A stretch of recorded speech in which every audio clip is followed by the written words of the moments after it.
di rumah, kembali lagi bersama kami di ibadah online GSJA Puri Indah di akhir bulan April. Sebelumnya kita mau berdoa bersama-sama untuk memulai ibadah kita. Mari kita bersama-sama bersatu dalam doa. Haleluya Yesus, terima kasih Tuhan untuk kesempatan-Mu Tuhan. Kalau kami masih diberikan waktu untuk kami menyembah dan memuji Engkau dimanapun kami berada Tuhan, kami percaya hadirat-Mu ada Tuhan di tengah-tengah kami.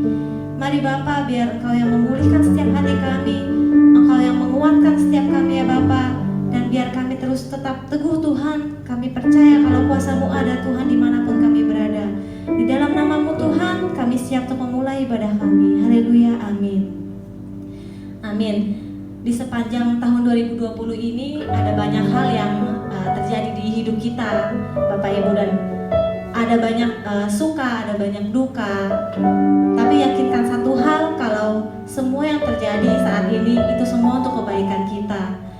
Dan walau kadang semua itu tidak mudah dimengerti, percaya kalau waktunya Tuhan adalah tetap yang terbaik untuk hidup kita. Mari kita mau bersama-sama bersatu, kita mau menyembah Tuhan. Haleluya Yesus. Kita mau naikkan penyembahan kita.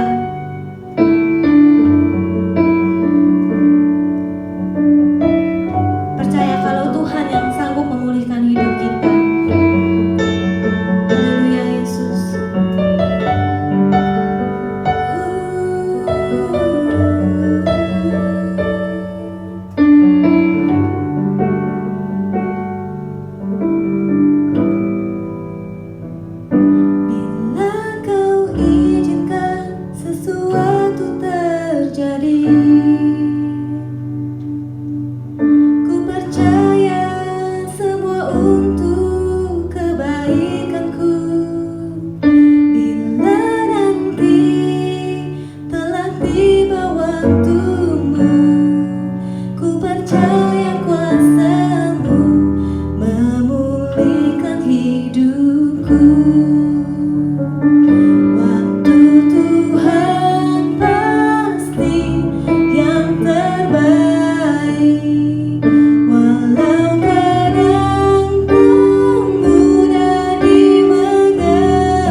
ini mungkin mengkhawatirkan. Kadang kita mungkin gak tahu kita harus melangkah ke mana. Kita ada dalam ketakutan, kita ada dalam kekhawatiran, dan semua itu mungkin menghimpit kita. Amsal 16 ayat 9 berkata, hati manusia memikir-mikirkan jalannya, tetapi Tuhanlah yang menentukan arah langkahnya. Bapak Ibu yakinlah bahwa Tuhanlah yang memimpin langkah kita. Dia yang akan berjalan di depan kita, Dia yang akan membimbing kita, dan Dia yang akan menuntun kita ke dalam jalannya. Amin. Ya Yesus. Mari kita mau lanjutkan pujian kita. Mari kita mau katakan lagu ini dengan sungguh-sungguh.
Juru selamat, aku berserah.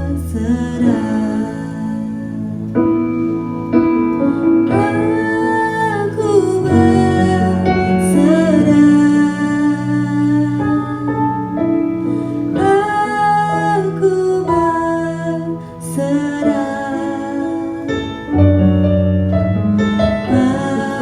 Pada Yesus Juru Selamat, aku berserah. Mari kita mengatakan, aku berserah. Aku berserah.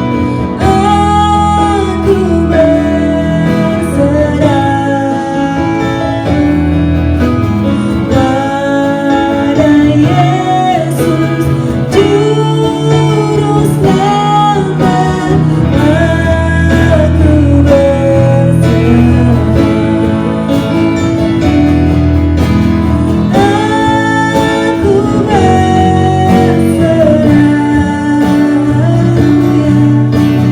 Aku berserah. Aku berserah.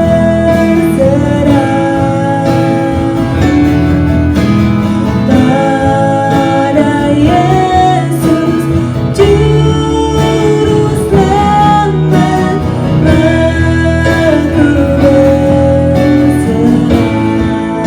Pada Yesus, pada Yesus Juru Selamat, aku berserah. Pada Yesus Juru Selamat, aku berserah.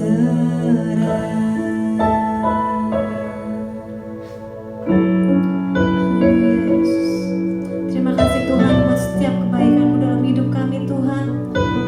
Kami mau terus belajar Tuhan, percaya dan berserah pada-Mu Yesus. Mari Bapa, tiba saatnya kami akan mendengarkan firman-Mu. Kami mau terus Tuhan membuka hati kami untuk Kau mengubahkan Tuhan, untuk Kau bekerja terus di dalam hidup kami Tuhan.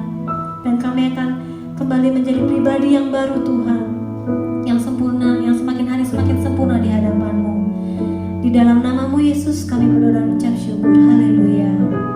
Amin. Shalom Bapak Ibu, selamat datang di kebaktian GSJA Puri Indah. Kita percaya bahwa walaupun kita nggak ketemu secara fisik, secara online, tetapi Tuhan selalu beserta dengan kita. Amin. Kita bersyukur kita masih punya kesempatan untuk memuji dan memuliakan nama Tuhan. Ya, walaupun kondisi saat ini, kondisinya membuat kehidupan kita serba nggak tentu. Ya, sesuatu yang nggak pernah kita pikirkan sebelumnya. Kita nggak pernah nyangka bahwa virus corona yang ada, mungkin kita pikir itu jauh, itu masih di China sana, nggak akan ada efek ke Indonesia. Tetapi saat ini, sesuatu yang nggak pernah kita pikirkan, dan itu terjadi, Bapak Ibu. Dan nggak hanya Indonesia, tetapi seluruh dunia juga ngalamin hal yang sama. Ya, banyak orang kehilangan pekerjaan, nggak ada penghasilan, biaya keluarga yang besar, ada cicilan yang harus diangsur, belum lagi bayar uang sekolah, dan semua membuat kita patah semangat dan kita nggak tahu harus bagaimana, Bapak Ibu. Tetapi saya mau katakan, Bapak Ibu, apapun kondisi kehidupan kita, tantangan yang kita alami, kita harus kuat dan menang menghadapi semuanya itu. Karena Tuhan Yesus lebih besar dari persoalan kita, dan Dia pasti akan memberikan kita kekuatan untuk melewati ini semua. Amin. Saya ada pagi hari ini saya mau membagikan ada 3 poin bagaimana kita menang di dalam tantangan, Bapak Ibu. Yang pertama, kita harus menyadari bahwa hidup kita adalah milik Kristus. Belum lama ini kita ngerayain Paskah, Bapak Ibu, dan kebangkitan Tuhan Yesus, yang mana Tuhan Yesus mati untuk menebus dosa kita semua. Dan hidup kita bukannya milik kita lagi, tetapi sudah dibayar mahal oleh darahnya. Dan itu adalah kasih karunia yang sungguh luar biasa yang Tuhan berikan buat kita. Seringkali kita lupa sama Tuhan. Dengan keberhasilan yang kita capai dalam hidup, kita ngerasa semua adalah hasil usaha kita sendiri.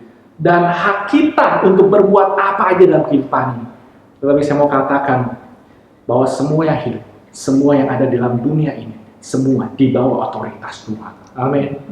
Pada saat ini Tuhan izinkan tantangan itu terjadi dalam keluargamu, dalam usahamu, dalam pekerjaanmu, dan saya percaya Tuhan punya maksud dan tujuan. Salah satunya adalah bagaimana Tuhan mau bangun karakter dalam diri kita. Mungkin selama ini kita hidup dengan kesombongan, kita merasa semuanya itu punya kita yang bisa. Tuhan nomor 2. Kadang-kadang kita cuma mementingkan diri kita sendiri, kita nggak peduli terhadap sesama. Atau mungkin selama ini kita hanya fokus sama karir aja, kita hanya fokus cari uang. Kita tempatkan Tuhan dan keluarga kita nomor 1, nomor 2 atau nomor sekian. Kita nggak utamain Tuhan dalam kehidupan kita. Tetapi saat ini, pada saat semua usaha terhenti, orang menjadi khawatir, dan Tuhan izinkan untuk menyadari bahwa engkau perlu penyertaan Tuhan, bahwa engkau perlu mengutamakan Tuhan dalam kehidupanmu. Kita semua banyak sekali punya sifat dosa, tapi kita percaya pada Tuhan. Pada saat Tuhan Yesus sudah mati di kayu salib, Ia akan menyucikan dosa kita, menghapus dosa kita. Bagaimana caranya saat ini kita mempertahankan kehidupan kita?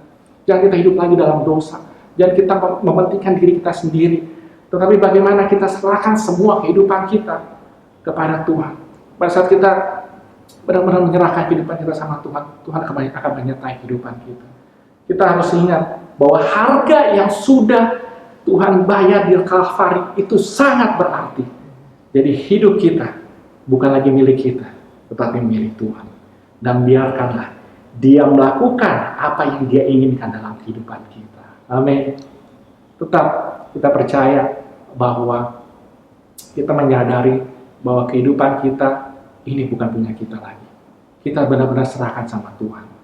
Ya, hapuskan segala karakter-karakter kita yang mungkin selama ini jelek dalam kehidupan kita. Lepaskan itu semua. Tuhan memproses dengan kejadian ini. Ya, bagaimana kita menang dalam tantangan kehidupan ini? Kita percaya bahwa hidup kita punya Kristus. Hidup kita adalah milik Kristus. Dan kita tetap berpegang teguh sama Tuhan. Utamakan Tuhan dalam kehidupanmu, maka Tuhan akan turun tangan dalam kehidupanmu. Amin. Yang kedua, Bapak Ibu, bagaimana kita menang dalam tantangan? Kita harus fokus kepada Tuhan Yesus. Mari kita baca di Matius 14, 28 sampai 30. Matius 14 ayat 28 sampai 30. Lalu Petrus berseru dan menjawab dia, "Tuhan, apabila Engkau itu, suruhlah aku datang kepadamu berjalan di atas air." Kata Yesus, "Datanglah." Maka Petrus turun dari perahu dan berjalan di atas air mendapatkan Yesus.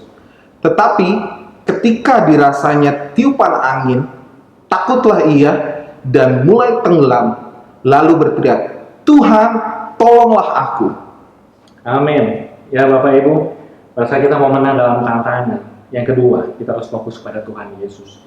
Ketika kita menghadapi persoalan hidup yang berat, seringkali kita berperan, bersikap seperti murid-murid Yesus.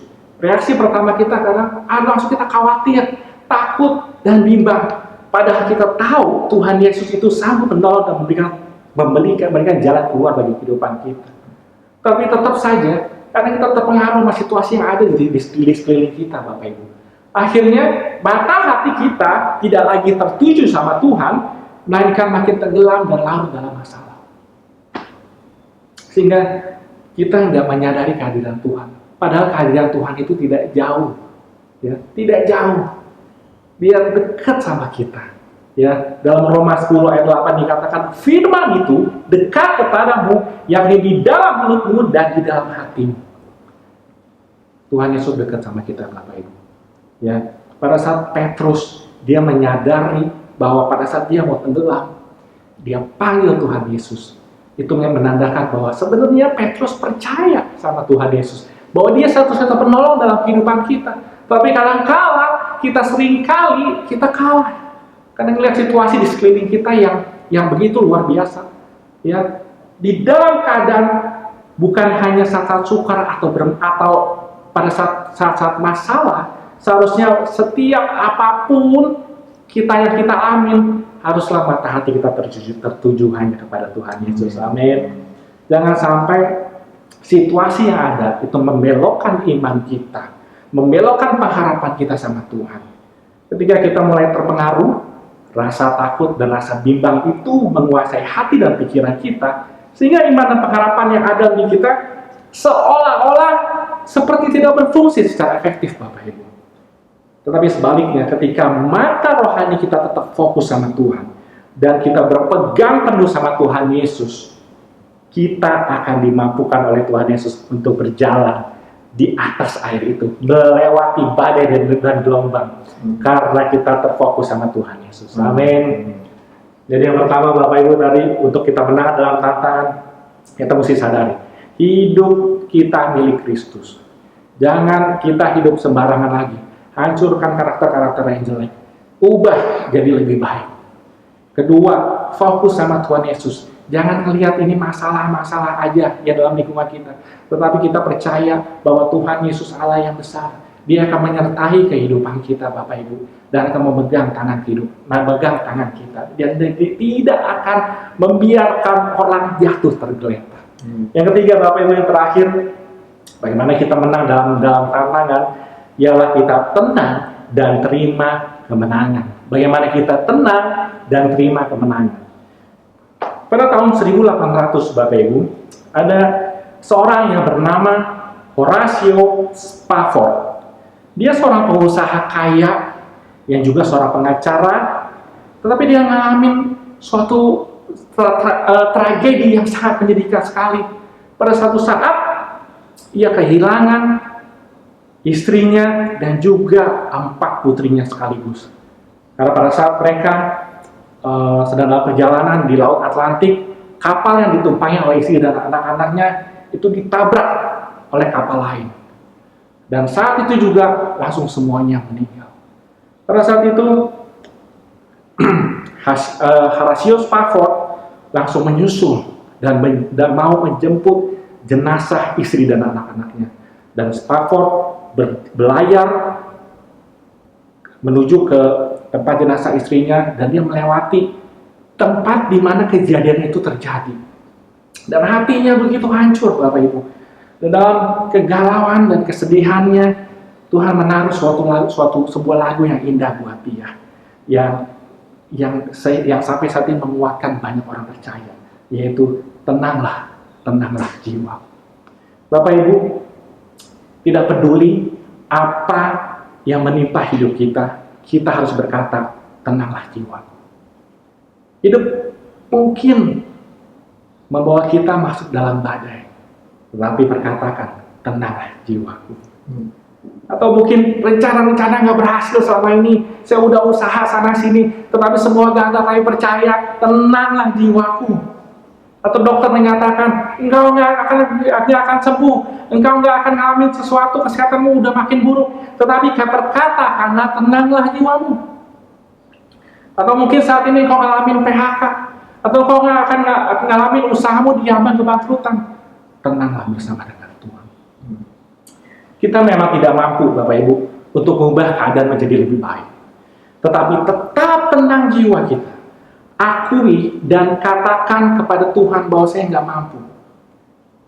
Tetapi kita percaya bahwa Tuhan Yesus sanggup melewati semuanya itu. Tuhan mampu membuat badai dan gelombang itu diam dan tenang. Mari kita baca di Yesaya 30 ayat 15. Yesaya 30 ayat 15. Sebab beginilah firman Tuhan Allah yang Maha Kudus, Allah Israel, dengan bertaubat dan tinggal di dalam kamu akan diselamatkan. Dalam tinggal tenang dan percaya terletak kekuatanmu, tetapi kamu enggan. Amin. Letak kekuatan kita, Bapak Ibu, adalah ketika kita tenang dan terus mempercayai Tuhan. Amin. Ya, mulai katakan dalam diri kita pada saat kita mengalami sesuatu masalah, tetap tenang jiwa kita. Karena kita percaya Tuhan yang memberikan ketenangan dalam kehidupan kita.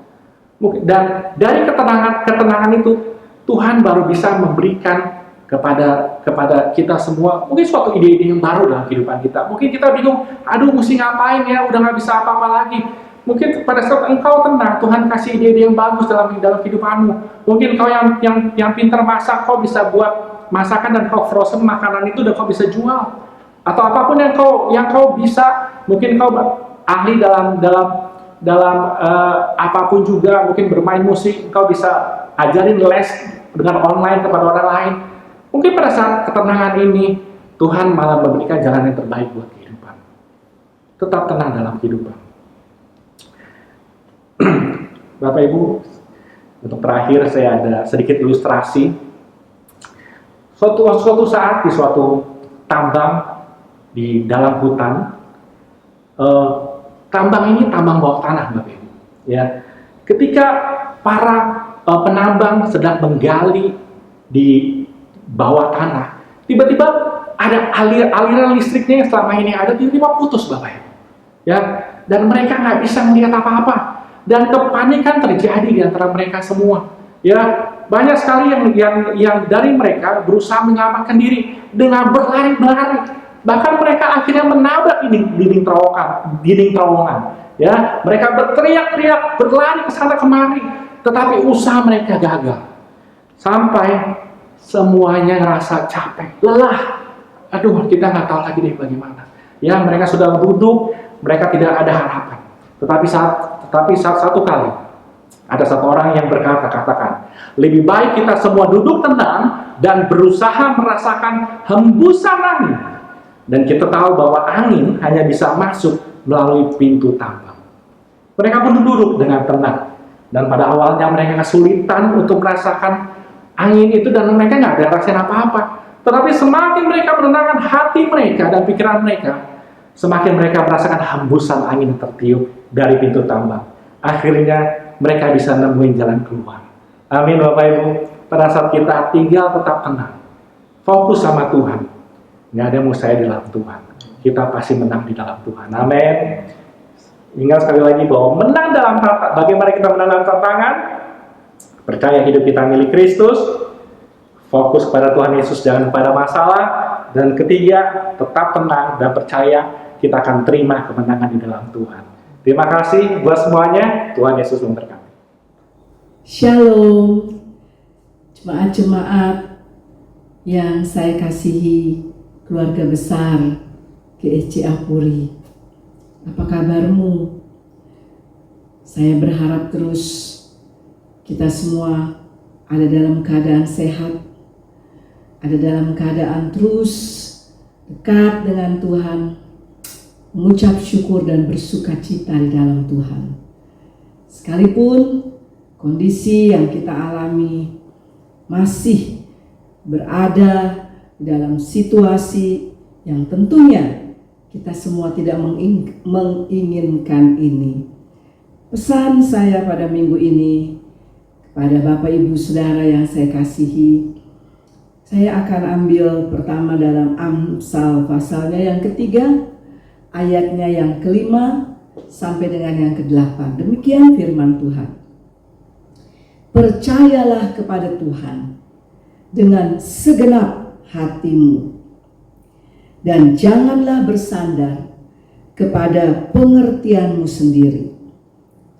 Ayatnya yang ke-6, akuilah dia dalam segala lakumu, maka ia akan meluruskan jalanmu.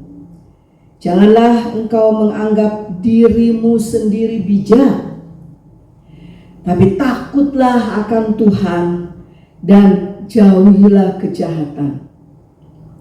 Itulah yang akan menyembuhkan tubuhmu dan menyegarkan tulang-tulangmu.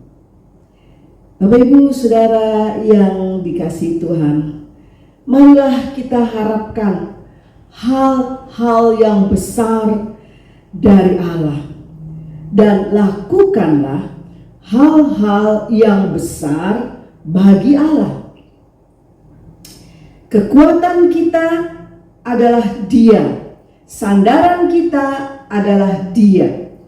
Mari kita bertekad melakukan yang terbaik bagi kemuliaan-Nya. Dan pagi ini saya akan bacakan pantun yang saya terima dari seseorang dan ini memberkati saya. Kiranya pantun ini juga akan memberkati kita semua. Ada batu, ada juga palu. Kita bersatu, corona berlalu. Pakai baju, pakai juga celana. Ada pembelian, ada juga penjualan. Jangan kau ragu, hadapi corona. Jaga kebersihan, jaga juga pergaulan. Pawang hujan disambar petir, turunlah hujan, datanglah banjir. Di tengah cobaan, janganlah khawatir, andalkanlah Tuhan kala kau berpikir. Bapak Ibu, mari tetap semangat, mari tetap bersyukur kepada Tuhan, karena semua ini pasti berlalu. Dan salam saya buat kita semua, Maranatha, datanglah ya Tuhan. Tuhan Yesus memberkati. Dan akhirnya kita bersyukur karena kita sudah mengikuti ibadah online ini, dan kita bersyukur buat semua penatalayan yang sudah melayani dan juga saudara-saudara kita yang sudah membantu sehingga ibadah online ini bisa terselenggarakan. Dan saya akan mengajak kita satu dalam doa untuk menutup ibadah pada pagi ini. Mari kita satu di dalam doa. Bapa Surgawi, Bapa yang penuh kasih, kami bersyukur kepadamu Tuhan. Kami boleh mengikuti ibadah online pada minggu ini. Kami bersyukur Tuhan buat semua penata layan. Berkatilah mereka dan pakai mereka terus Tuhan. Kami bersyukur buat firman yang sudah membekali kami pada pagi ini. Engkau akan memberkati hamba-Mu yang sudah menyampaikannya, dan Engkau akan terus mengurapinya. Terima kasih Tuhan untuk banyak hal yang Engkau nyatakan dalam hidup kami, di dalam situasi kondisi seperti ini. Karena tetap berkat-Mu tidak dapat terhitung. Berkat itu bukan hanya dinilai dengan uang, dengan benda-benda, tapi lebih dari itu, kami terima berkat yang paling indah, yaitu keselamatan kami, kesehatan kami, kerukunan dalam keluarga, dan kecukupan, sehingga Engkau sudah memberkati makanan minuman kami sampai hari ini, dan kami percaya Engkau juga akan terus memberkatinya. Ya Bapa, kami sepakat berdoa buat bangsa yang kami kasih, Indonesia, mulai dari presiden kami, semua aparat pemerintahan dari yang tertinggi sampai dengan yang terendah. Kiranya Tuhan akan lindungi mereka, jagai mereka, jauhkan dari yang jahat. Biarlah mereka boleh melakukan tugas dan tanggung jawabnya dengan hati yang takut kepada Tuhan. Tuhan, kami memohon terus belas kasih-Mu. Kiranya kami berdoa saat ini sepakat di dalam nama Yesus, kami hancurkan setiap virus corona yang melanda, yang banyak memakan korban ini. Dan kami percaya Tuhan sanggup untuk menolong. Tuhan, berkatilah rumah sakit yang menampung kepada orang-orang yang menderita wabah ini. Berkati para dokter, medis, perawat, semua Tuhan. Engkau berikan terus kekuatan, kesehatan. Engkau akan menjaga mereka dan juga keluarga-keluarga mereka yang harus terpisah untuk beberapa waktu. Terima kasih Tuhan. Dan secara khusus hamba-Mu berdoa, 1 minggu ke depan yang akan kami lalui, marilah Tuhan akan memberkati setiap keluarga, setiap keberadaan kami. Engkau akan mencukupkan, dan Engkau akan menyertai kami, juga anak-anak kami. Terima kasih Bapa. Dan hamba-Mu sekarang turunkan berkat buat semua keluarga besar GSJA Puri Indah. Mari Bapak Ibu Saudara yang dikasih Tuhan, terimalah berkat Tuhan. Karena penyertaan Tuhan tak akan pernah berhenti. Dia Bapa yang baik, Dia Tuhan, dan Dia Allah. Dia juga penghibur kita. Roh Kudus menyertai kita dari saat ini sampai Maranatha, Tuhan Yesus datang kembali. Kita yang sudah terima berkat Tuhan, percaya bahwa Tuhan selalu ada bersama kita. Mari kita katakan bersama-sama. Amin. Tuhan Yesus memberkati. Dan saya sebagai gembala sidang juga mengucapkan terima kasih kepada Bapak Ibu Saudara yang sudah berpartisipasi dalam pengadaan sembako yang sudah dibagikan. Tuhan pasti memberkati Bapak Ibu Saudara. Biarlah di dalam situasi kondisi seperti ini, hati untuk memberi tetap ada. Karena kita tahu Tuhan yang akan menolong hari-hari kita. Tetap jaga kesehatan kita, tetap ikut aturan-aturan yang sudah ditentukan, karena semuanya tujuannya adalah baik. Kita mau supaya virus ini cepat berlalu, dan kita percaya Tuhan menyertai kita. Haleluya. Sekian ibadah online bersama kami di channel GSIA Puri Indah. Bagi Bapak Ibu yang ingin memberikan persembahan, bisa ditransfer ke nomor di bawah ini. Terima kasih sudah bersama-sama dengan kami memuji dan menyembah Tuhan. Sampai jumpa di ibadah-ibadah selanjutnya. Tuhan Yesus memberkati. Amin.